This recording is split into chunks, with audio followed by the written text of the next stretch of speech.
Welcome, everyone, and thank you for joining us for today's panel discussion on confronting sex trafficking globally. My name is Dr. Aarti Gupta, and I'm honored to serve as the Vice President of Harvard Alumni for Global Women's Empowerment, or Global WE, which is a shared interest group of the Harvard Alumni Association. We are dedicated to the empowerment of women through education, dialogue, and connection among individuals working for women's rights and freedoms worldwide. We highlight and raise awareness about issues concerning women's empowerment worldwide, including but not limited to education, political rights, freedom from violence, women's health, and economic empowerment. Our board of directors is as global as our interests, with representatives in the US, Asia, Europe, and the Middle East. In fact, I live in India, and other Global We board members and the advisory council members present today are in Turkey, Canada, and different parts of United States. I invite you all to indicate in the chat where you're currently joining us from. Before we start, we would like to take a screenshot for social media. If you're okay with that, kindly turn your camera on.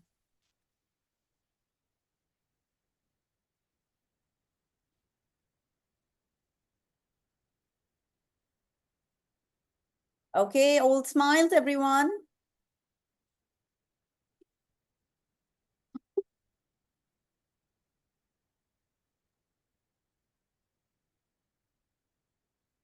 I'm going to give 10 seconds more for anyone else who wants to turn on their cameras.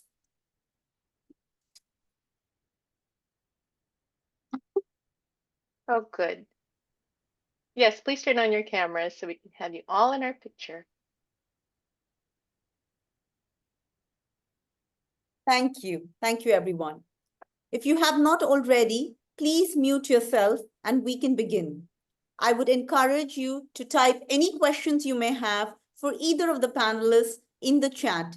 We'll try to get them at the end. I would now like to introduce the organizer and my co-moderator for today's panel, Dr. Estera Borxa, the Vice Chair of Programming for Global We. Over to you, Estera. Thank you, Aarti.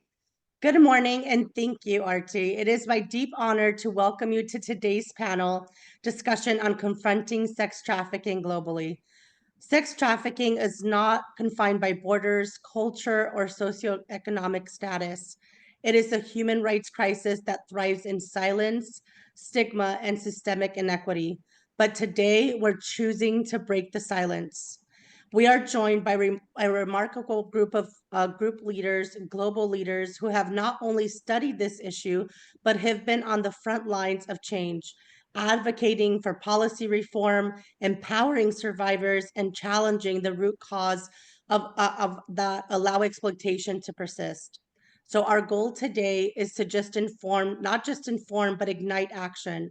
So as you listen, we invite you to consider how your voice, your platform, and your network can be a part of this global solution. With that, I'm honored to introduce our distinguished panelists. I will allow each of them to give a brief introduction.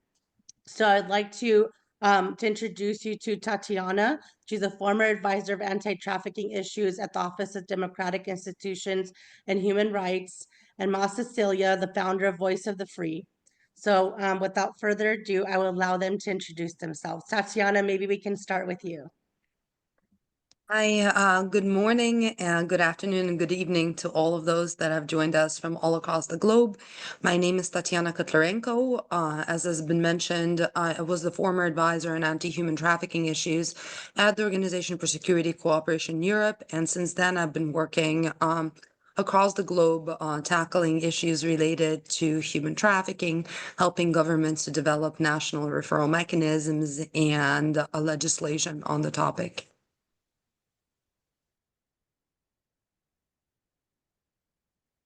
Hello.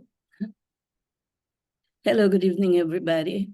My name is Cecilia Oibanda Pasis. I'm the founder of Voice of the Free. Voice of the Free had been in the front line on our fight against human trafficking here in the Philippines for almost 3 decades. Yeah, I was actually appointed by two presidents and sitting in the Interagency Council of in the Philippines to help the government craft and implement the law that's already passed in our Senate and in the Congress. So that's Thank you both for that great introduction. Artie, I will bring it to you so you can start off our panel. But thank you, Esther and Tatiana and Cecilia. We're very fortunate that both of you could join us today. Before we dive into our first round of questions, I'd love to begin by hearing briefly from each of you.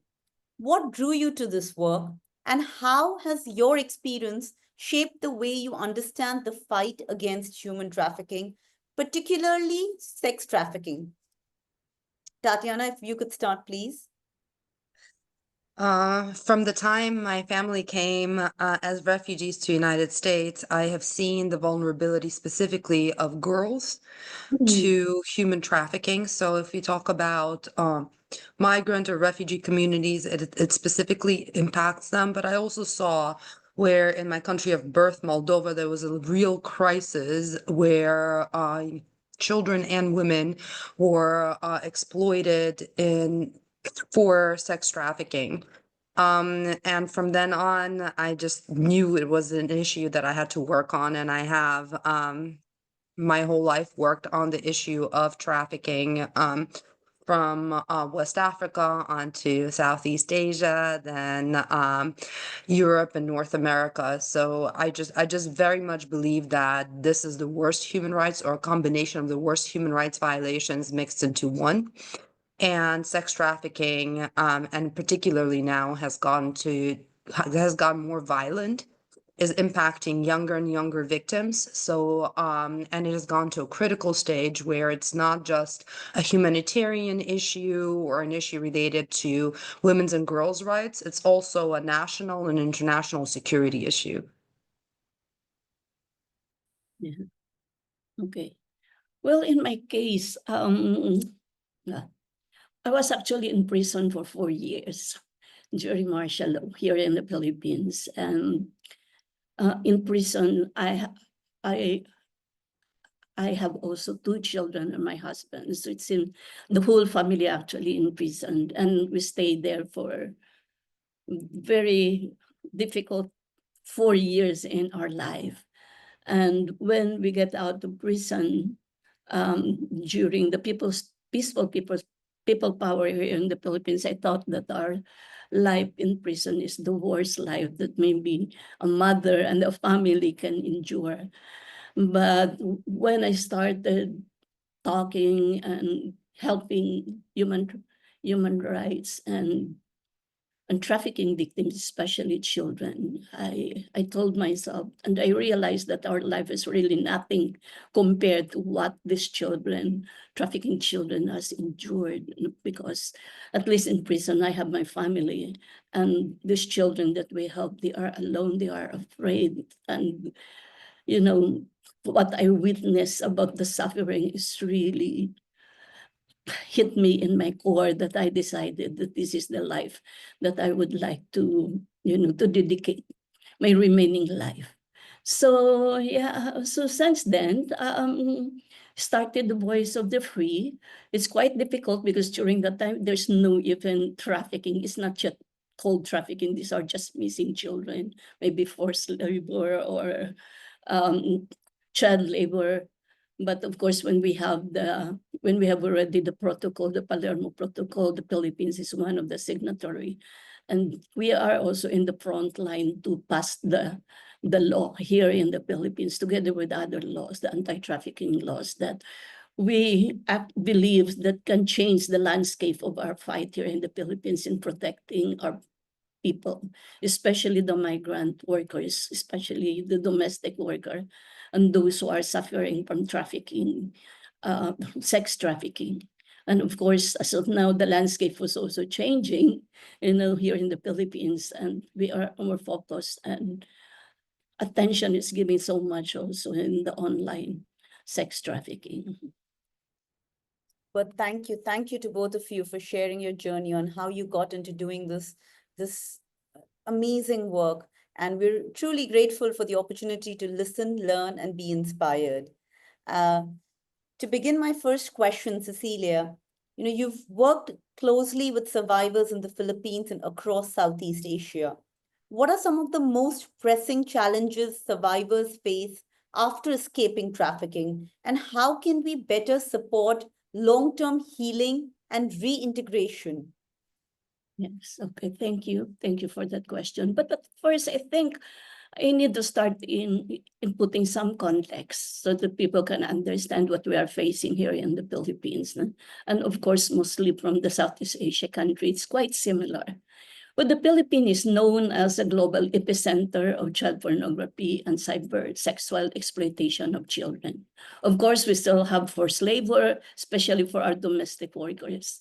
The Philippines is a migrant country. The main source of our country income is coming from the remittances of overseas contract workers. It still continues to happen, forced labor. Of course, sex trafficking, forced criminality is the new emerging issue now. Family members involved in online sex trafficking was actually make our work more challenging, and even the victim more, feel betrayed.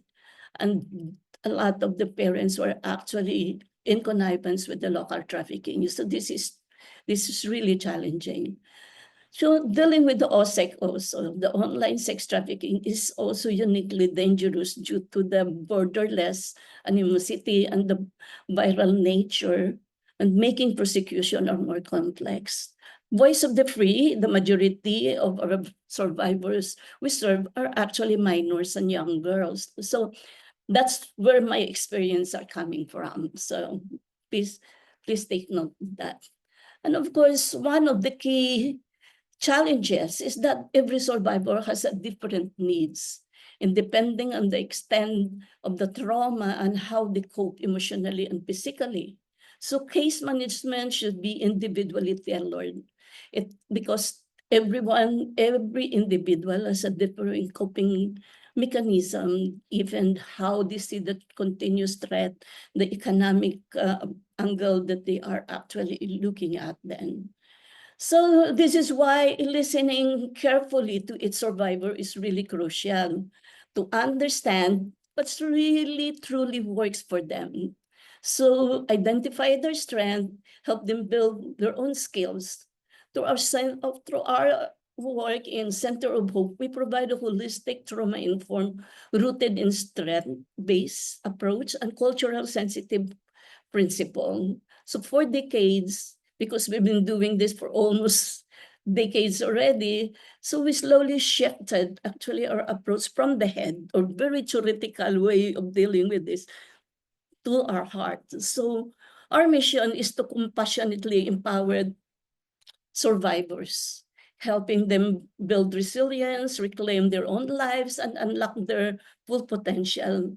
We provide formal education, economic empowerment and opportunity, spiritual growth if they want, entrepreneurial training, and equip them with the tools to independence and successfully reintegrated to their community. We also recognize that survivors are active participants in their healing and design of their programs that creatively build their talents and confidence through the activity they love, So they are the ones who's going to design it, because what's really work for them. So, but one thing that we also observe is that they really love sports. So that's why part of our healing is really sports. They love tennis, community games, music, arts, even enjoy their pajama party. So we foster joy, self-expression, and empowerment. The girls are also inspired one another. They are the most inspiring person, in the room usually, especially when they hear the success stories of former survivors who are now graduated in college, build a career, or started a family. So we support their organization. They have their own organization they call Buklod Laya, or means United and Free. So it is a survival lead that advocates policy reforms, develops sustainable livelihood, and provide ongoing peer peer counseling or peer group support to their members. Sure. Thank you. Thank you for sharing the complexities associated with trafficking, both online and offline. And it's really inspiring how you compassionately help the survivors whilst helping them get empowered economically. Tatiana, my question to you is your work at the OSCE, which is the Organization for Security and Cooperation in Europe, involved advising on anti-trafficking policies. What are some of the most effective legislative or legal reforms you've seen across Europe, and how might those lessons apply globally? Thank you so much for this question, and I will answer in just a minute, but I wanted to add to what Cecilia was saying in terms of mechanisms for victims and survivors of trafficking. So I worked, whilst at the OSCE, I worked on the second edition of the National Referral Mechanism Handbook, and it is built on 4 pillars, which are essential for creation of robust systems on a national level that are institutionalized, which are built on identification plus protection, because you cannot identify victims without creating a system of protection for them, individual assistance and support. And this is where Cecilia has really mentioned the fact that a level of support needs to be tailored to the victim or survivor that we are serving. Social inclusion, which means creating really real systems for survivors of trafficking to be reintegrated into society, to deal with the years that they have missed in terms of education, in terms of professional experience, as well as criminal justice and redress. And redress is really, really important because a lot of survivors come out of their trafficking situations with a lot of trauma, but also a lot of physical health issues. And then I will turn now to the legislative piece of it. I truly believe that the equality model, or some people call it the Swedish model, which is now the legislative model in a number of countries, including France, Sweden, Iceland, Israel, and a number of other countries, is the way to go if you really want to address sex trafficking. What it recognizes is that those that are in situations of sexual exploitation are victims, and penalizes those that create the demand for sex trafficking, which are the Johns, etc. It also ensures that those that are caught in situations of sexual exploitation, and most of this is sex trafficking, are also not criminalized, because one of the issues with reintegration and opportunities for victims and survivors of trafficking are also criminal records in place. So addressing demand, as has been clearly stated in the Palermo Protocol, is extremely important, because the reason that sex trafficking occurs is because it's highly profitable. So if we look at the situation of profitability, according to a variety of different estimates, 2/3 and upwards of all trafficking profits globally are from sex trafficking. So unless we change that model and go after the financial flows and demand, we're going to just continue having this particular issue, where we are just looking for solutions on how to serve victims and survivors versus properly preventing issues from happening in the first place. And I'll give you an example of Germany, where prostitution is legalized.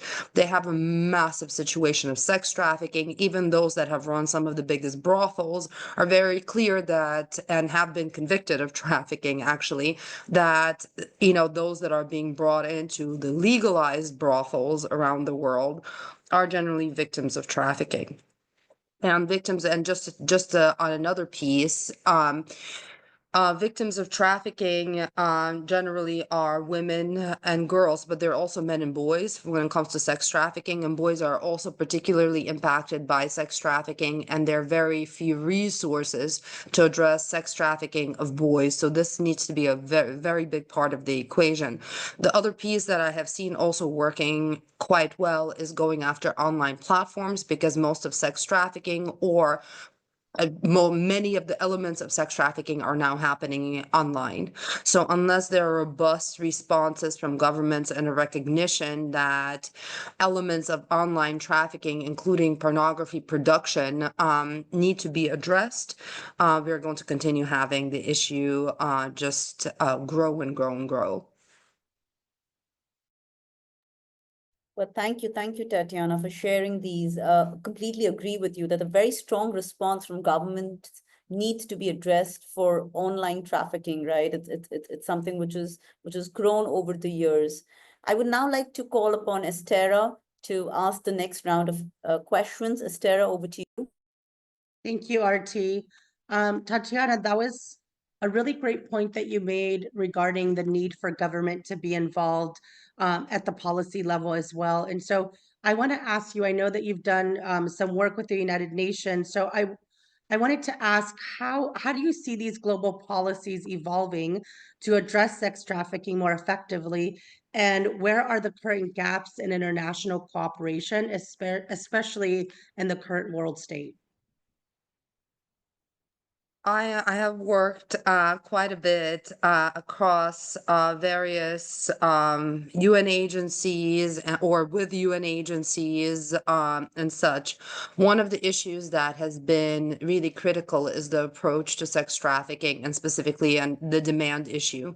A lot of times everyone wants to talk about, how do we help the victims and survivors without how do we prevent the crime of human trafficking from taking place to begin with. And there are different ways, and one of them I mentioned is legislation, and having proper legislation in place that actually penalizes those that are purchasing and creating demand for victims of sex trafficking. The other part is also changing the approach to identification.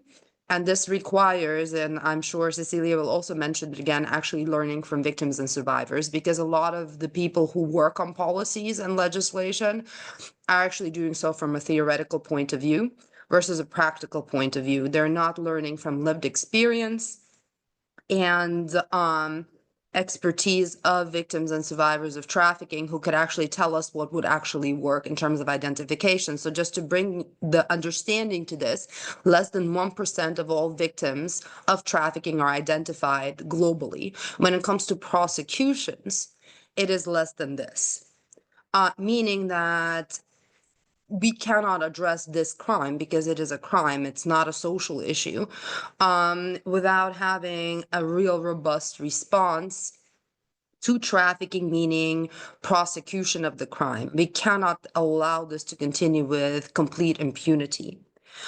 When it comes to cooperation, the truth is that whilst trafficking, or a lot of trafficking, is happening domestically, a lot of the criminal networks and terrorist networks that traffic women and girls, and I just want to make a note that terrorist networks finance themselves by trafficking women and children. It is not followed through. So the investigations and cooperations, although we do have Interpol and Europol, are very slow. There's little cooperation from online platforms where this happens as well. So in order for this to actually work, we need to create political will and commitment and investment on a larger level to change the current model of how we do things. Thank you, Tatiana. That was a point well made. And being a part of some of those United Nations conversations around just overall protection of children, I definitely see the same gaps, and just admire you for your work and that continued work in the policy realm, to get that international cooperation and to highlight the stories of the survivors and bring them to the conversation, because I do agree that so much of it is at the high level theoretical framework, and we forget about the lives that are actually impacted and how we actually protect them. So thank you again for your work. My next question is for Cecilia. Voice of the Free focuses on both rescue and prevention. Can you share a story that highlights how community-based interventions can prevent trafficking before it starts?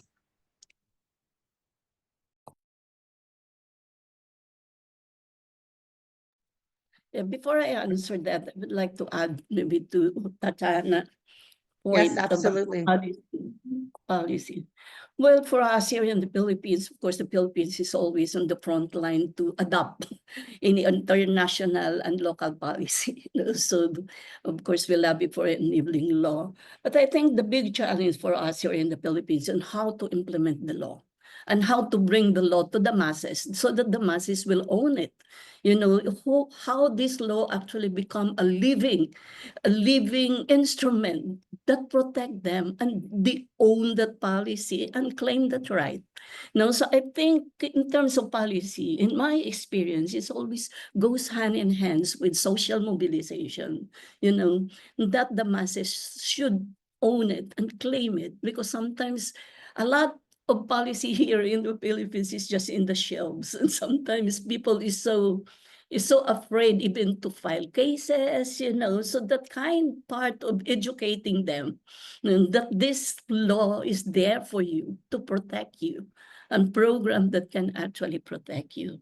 And the other thing that I would like to add in terms of demand side, in our experience, in terms of prosecution, the role and the role of the witness, the role of the survivor is very important, because even in the legislation, without the victim's testimony, sometimes our cases will just, it doesn't really move forward. So therefore, caring for survivor as a key witnesses or a key player in the prosecution on the demand side is also very, very important, because we have some um, um, success story already of prosecuting international perpetrators because of the testimony of the girls that we're taking care of. But of course, answering your question, yes, prevention of trafficking is very, very important. In our case,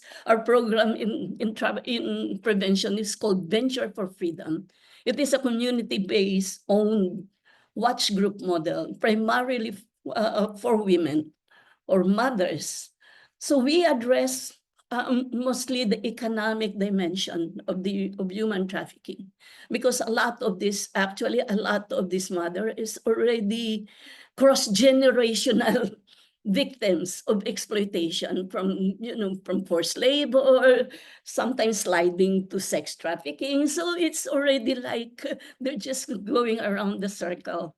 So therefore, for us, it is important to address the economic and cultural root cause of the problem that goes beyond traditional awareness program and just information dissemination.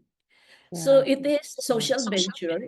Yeah, it is a social enterprise that increase family income and improve access to government services, because there is government, services available, but the thing is that the community don't know how to access it, and they don't have even legal ways how to access this. So they need to understand that. So community are empowered to protect their own family, especially children, against human trafficking and exploitation. So that's one model that we are doing, because we cannot afford just to rescue forever, right? So we need to stop this. Second is that we built youth movement. So because as I already mentioned, the Philippines is a migrant country. A lot of our young people wants to go abroad, go online and find jobs, so they become really vulnerable. So we have what we call the I Fight movement. So we invest in the next generation by equipping our youth with creative information, tools, and knowledge to become proactive change agents. This creates a ripples effect and a positive influence on their family, their peers, and broad social network. Can you imagine in every household, if you have an I fighter there and saying, I think that's exploitative. Before you go abroad, maybe we can check, So that's the purpose. So the That's youth beautiful. with the robust presence online, especially in media platform, possess that diverse capacity and Yeah, can thank create a you. counterculture against the online exploitation. So we collaborate with actually the partnership with Department of Education and with the local governments, because we want to localize our efforts. So that's our Yeah, prevention work. thank you. Thank you so much, Cecilia. That's Sounds like beautiful work. And I really appreciated that you highlighted social mobilization and really the impact that we make from, the ground level up to policy. And I think that you speak to an important matter about access and about learning how to actually implement the law and to take it and to take that right to implement it. So I appreciate that because I think it's part of the solution. And so I have Tatiana, you already touched on this earlier, but I just want to, if you could just speak a little bit more to how do you ensure that law enforcement approaches and trafficking with a trauma-informed lens and a victim-centered lens rather than criminalizing survivors? And you touched on it a little bit in your previous question, but how do we make sure that that trauma-informed lens is kind of carried through the work in working with survivors? One is training. Law enforcement needs to be trained, and they need to be trained to understand that sex trafficking survivors are actually victims of a crime versus, some women that chose to do A or B. That is the first part. Second, actually, and I've seen very successful models with task forces where you have a survivor leader that serves as an advocate. That way, a survivor leader can actually train, teach, and make sure that law enforcement understands how to approach victims and work with victims in a trauma-informed manner. The other piece that is important is for them to understand that working in a trauma-informed manner is actually helpful to their case, because for many of them, they want to open a case, they want to close a case, they don't want to deal with anything else, and they want to win because the prosecutors also give them a hard time. So if they understand things like recovery and reflection period, which means, giving a victim of trafficking some time to literally recover and stabilize post their trafficking experience, they may be able to be a better witness, for example. The other part too is actually making it clear that they can prosecute without in many jurisdictions they could prosecute without the victim as a witness, because they are able to, if they do their work right, to collect evidence enough to prove a trafficking case. And there are a number of countries that have done that, including US and UK, and it's called victimless prosecutions. So there are those components to it. Another part too, and this is something that needs to be said in places all across the world, is to address corruption and address law enforcement actually covering up trafficking situations and providing actual support for traffickers to commit their crimes, or actually being consumers of trafficking victims. Because in some countries, frankly speaking, police officers actually get rewarded by having access to sexual services from trafficking victims, which makes trafficking victims also not trust police in general. The other part too, and I will just finish with that, is having specialized task forces that are properly vetted. Because if you have that and proper oversight over police, there will be more trust in those systems also. Thank you, Tatiana. Those are really great points. Artie, back to you. Yeah, thank you. Thank you, Cecilia. And Tatiana, I really appreciate how you highlighted that training is the most critical piece in ensuring that law enforcement approaches trafficking with a trauma-informed and victim-centered lens. My next question is for you, Cecilia. And I know we've been speaking about economic empowerment. Could you share a little bit more about what role does economic empowerment, especially for women and girls, play in disrupting trafficking cycles? Yeah, of course. Yeah. Economic empowerment is really play a crucial role in disrupting human trafficking cycle, especially in the community. We know by the fact that the trafficker often target poor, vulnerable individuals, community, especially women and girls, with false promises and financial stability. That's always the case with our domestic workers who are promised to work in Middle East, and even girls who are recruited actually for sex trafficking also, it become the trafficker really mastered the art of deception and using the economic vulnerabilities and disadvantages of the people to lure their victim. I believe that economic empowerment in the case of the girls always goes hand in hand with the access to education, access to education, vocational training, and of course, and other forms of services, because it's really they reduce actually their vulnerabilities to to false promises of the traffickings, and they become less susceptible to trafficking. So investing women and girls empowerment disrupt the profit model of trafficking and aiming for a long-term societal stability, because we know by the fact that it is really also an economic issues. Now, so I think in any intervention, economic is always a must, So it breaks the cycle of intergenerational poverty also. And of course, if they are economically empowered, they have a leverage, to become stable and invest in their children. And of course, we know that our children are educated, and the well-being was actually taken care. It's more likely, they're not going to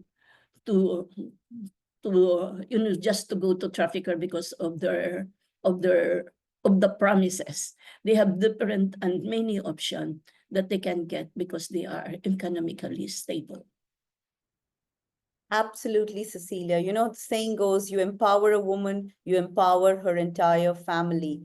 So economic empowerment gives girls and women access to education, and this reduces their vulnerability to fall prey to false promises of perpetrators, and something which is so, so important. Tatiana, my next question is for you, and we would like to hear you shed a little bit more light and speak about the intersection between human trafficking and other human rights violations, such as migration, corruption, or gender-based violence.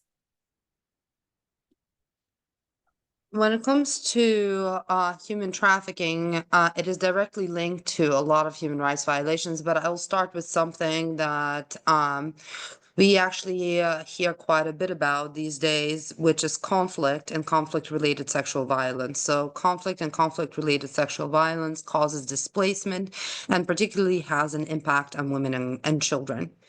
When that happens, you have a lot of vulnerability to trafficking, and traffickers really take advantage of the situation to recruit, groom, transfer, and exploit women and children, as well as men too, but primarily women and children for the purposes of sex trafficking.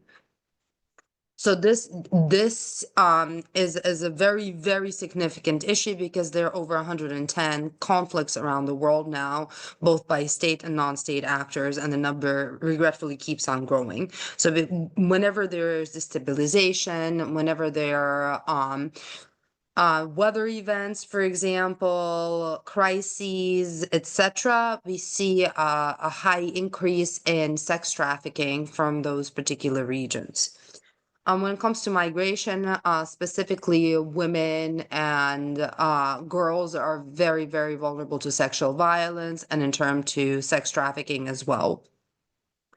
So some of those issues are really issues that need to be thought of in a more global sense. The other issue I've mentioned before is also terrorist networks. Terrorist networks use trafficking of women, girls for sexual slavery as a recruitment dynamic, actually, or as a form of genocide of particular populations. So if you look at the Yazidi population, for example, and what ISIS did, kidnapping thousands of girls, keeping them in sexual slavery as something of a reward to attract terrorist fighters, having slave markets online, for example.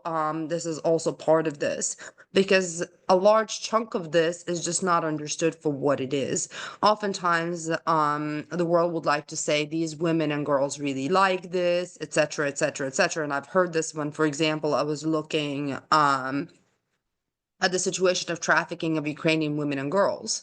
As of all, and I was told by even government officials, well, Ukrainian women are like that. They're all prostitutes and they just cross the border to practice prostitution. And I said, well, you cannot have millions of women in Ukraine who like to be prostitutes. So there's the issue, because a lot of times there are also women from different particular areas, especially minorities, are very vulnerable because they're also stigmatized.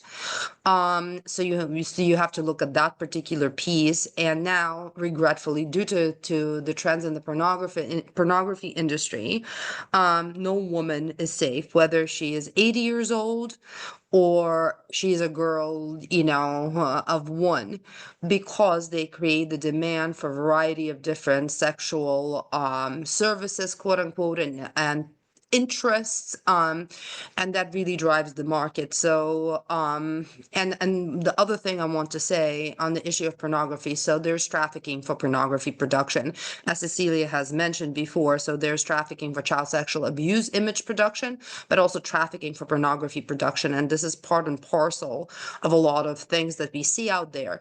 And if we see what is done to some of these women in these pornographic materials, it is actual torture. So this is where we need to actually understand what is going on, and then there's no joy in any of this. And when I speak to many victims and survivors of trafficking, having pornographic materials out there that keep on following them is something that actually keeps them in a situation of survival trauma, prevents their social inclusion, keeps them in fear, and betrays them, because traffickers continue making money post the time that even the victim or survivor has exited the situation. So these are just some of the things to think about in terms of the dynamics that are happening right now. And on the last point on the issue of migration, as there is right now a lot of push at migration, it creates a lot more vulnerability as well for women and girls and those that are looking to traffic them.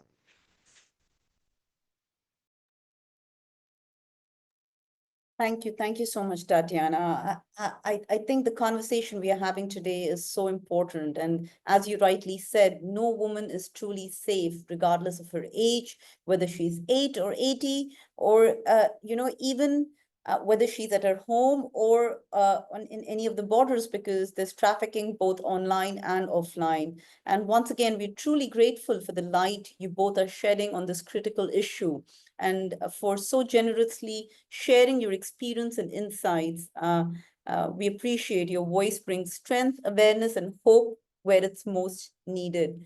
Estera, I'll leave it to you to ask the final leg of questions before we see if there are any questions from the audience, and we'll try to take one or two of them. Okay, great. Thank you, Artie. Thank you both. It's been such a riveting discussion, and some of the gaps that you both highlighted about the need for social mobilization, the need for international cooperation, the need to include boys in the conversation, and how they are also trafficked. Boys and men need more services and help. You just brought so many important areas and gaps and services that are important to tackling this issue. And like we said, it's not a social issue. It's really a bigger problem on a global stage that we all need to take part of in the protection of our children. And I thank you both for that. I think as we think about these gaps and all the wonderful work that you both are doing globally, my last question for the both of you, which is the same, is can you share a story of a survivor whose journey towards healing and empowerment deeply impacted you? And how does that story teach what's truly effective in the fight against human trafficking? Because when we think about the global stage of this problem, it can be really disheartening. But thinking about those stories is what helps us bring us forward and continue the work. So what story has really impacted your work? And maybe Cecilia, we can start with you. Okay. Yeah, of course. Yeah. I think what really impacted me is the story of Anna, who came from a Manubo tribe in Mindanao. It's in the southern part of the Philippines. She was only 12 years old when a man visited their community and convinced her family to let her go with him, promising a better life. And instead, he was trafficked here in Manila and sold online to countless men. For nearly 5 years, Anna really, at first, she thought that, it's really a good opportunity because trafficker bought him dresses, lotion, introduced, she even, bring her to the beauty parlor. After some time, Anna really experienced a horrible exploitation. So it takes her 5 years in that situation. She was forced to perform sexual act online on the live stream, obeying the demands of the viewer. Hundreds of men.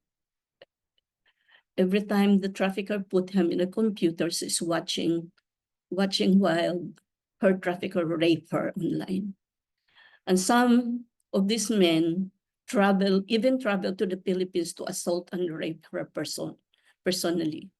So they're not just contented actually in watching her.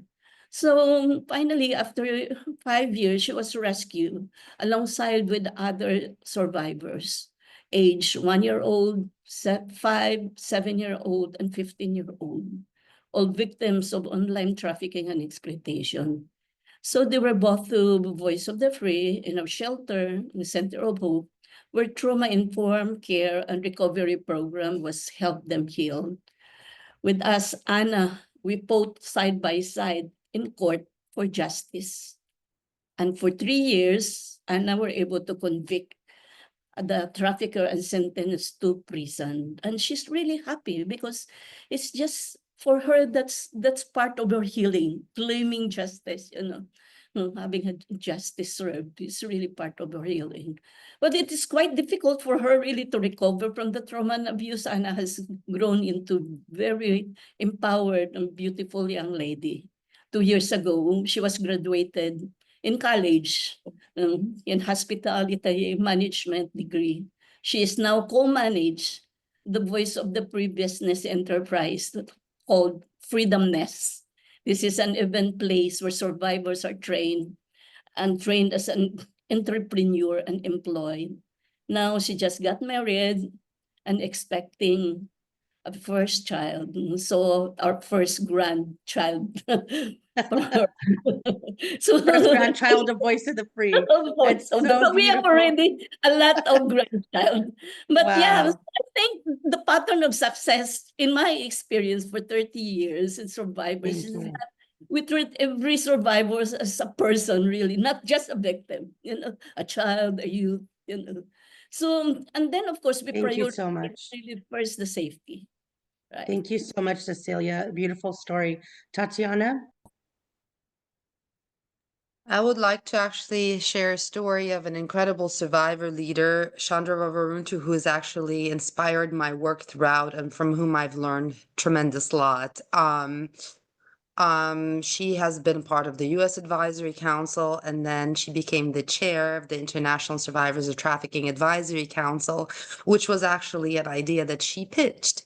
I had her as part of an advisory group when I was developing the National Referral Mechanism Handbook, and she actually suggested it. She said, this work cannot be done without survivor leaders. And through listening to her and learning from her, I've been able to see the differences even between survivor leaders and survivors and victims and what it takes to get from one stage to the next. What it is that we need to truly do to make a difference. Not on paper, not, in print, but what ethical survivor inclusion truly looks like, because what we have seen oftentimes is survivors included as tokens or used for fundraising purposes or for an emotional response, but not for policy development, not to create proper procedures and protocols for survivor inclusion that actually work. If you haven't followed Chandra's work, please look her up. She's absolutely incredible and a truly inspiring global survivor leader who actually also went on to start an organization that helps other survivors, has a shelter. It's called Mentari. Also she's an incredible chef and has cookbooks out there that are meant to also inspire survivor leaders. And she's also the person that I learned about the consequences of having recorded evidence, pornography out there, how it follows your life, how it targets you, and the consequences of this, and the fact that there are very few resources to truly address this outside of writing to a website and asking them politely to remove the visual evidence of trafficking, which is rather shocking. Wow. Well, thank you so much to both of you for those riveting stories and really highlighting them. It shows how impactful your work is and that you're truly there to make an impact and really impact the lives of those that you serve. So truly admired by both of you in your work. So we'll continue. I think we have a question in the chat. Artie, back to you. Sure. Thank you. Mm. Thank you, Sarah. And once again, thank you, Tatiana and Cecilia, for sharing those stories. It gives us a lot of hope. And I think that's extremely important at the end of the day. We do have a question from the audience. The question states that the internet has made the problem of trafficking both vastly worse and more difficult to counter. What efforts are being made to engage tech companies in the fight, and how have they responded? Any of you could take that question. Well, maybe I- first. Yeah, please go ahead, Tata. No, please go ahead, Cecilia. Yeah, I think, here in the Philippines, we just passed a law, that actually strengthen the existing law that persecute even the platform. So that's why I think a lot. So there are guidelines already because they know that they'll be going to be prosecuted if the evidence are strong, really, that they adhere to all these practices. So that's one development here. Yes, I think some of the local. I cannot talk about the international, but locally we have some local platforms that already, even international, with the local offices here in the Philippines, are actually joining the fight. And in fact, even go with us in educating people in in local community. But of course, it's just I sometimes feel it's just really still in the level of advocacy, but in terms of the system, who really embedded in their ethics or in others, make sure that this is a sustainable effort. I think I still need to see more on that. Super. Thank you. Thank you. I do have one more question, and I know we just have a couple of minutes before we close. What are some of the diplomatic or political barriers that prevent more coordinated responses to trafficking? And more importantly, right, how can civil society or alumni networks like Global We help address them? I'm sure many in the audience want to know and understand what can we do as individuals, or is there something we can do as individuals to help out in this problem? I would say there's a lot all of you can do to really help on a lot of these issues. Many are engaged at different levels, whether within business, government, civil society, and such, who are here, and each stakeholder has an important role to play. whether it is corporate social responsibility piece and engaging with that specifically to provide support for organizations working on the ground on these issues, for policymakers actually to insist on implementation of both international and national commitments. If you really look at the Palermo Protocol and its transfer into national laws, almost every country around the world actually has adopted an anti-human trafficking law, I think outside of Somalia and Northern Korea. So what we are talking about is the push to implement and fund resources on the ground. When it comes to the international commitment, actually having more events like this, but to draw together different stakeholders so that they understand the issues deeper and they can advocate for these issues within their respective area of expertise. Because frankly, everyone has a role to play, whether as an individual in the decisions you make in your everyday life to not actually fuel trafficking, whether for labor or sexual exploitation, or as I said, to advocate, raise awareness, fund, create resources for victims and survivors of trafficking, create platforms for victims and survivors of trafficking to actually speak out, as well as civil society, because this battle is not just something that can happen in a vacuum. And as I said, most victims are not identified. This crime happens with impunity. So for people to really draw the understanding of this issue into real terms that impact our everyday life, because human trafficking does. Thank you. Thank you for shedding some light on this, Tatiana. And thank you, everyone. To close us out, I would like to hand it over now to our marketing chair, Aliza Makboul. Over to you, Aliza. Thank you, Aarti, and thank you, everyone, for this very powerful and educational discussion. I would especially like to thank our esteemed panelists for taking the time to join us today and for informing us on how we can work together towards combating sex trafficking. Thank you for sharing survivors' heartbreaking yet inspiring stories that make us want to do more for the victims, and for creating a future where no one has to go through this kind of pain and trauma. Thank you to the Global We Board, and especially to our program's Vice Chair, Stara, for bringing this event together.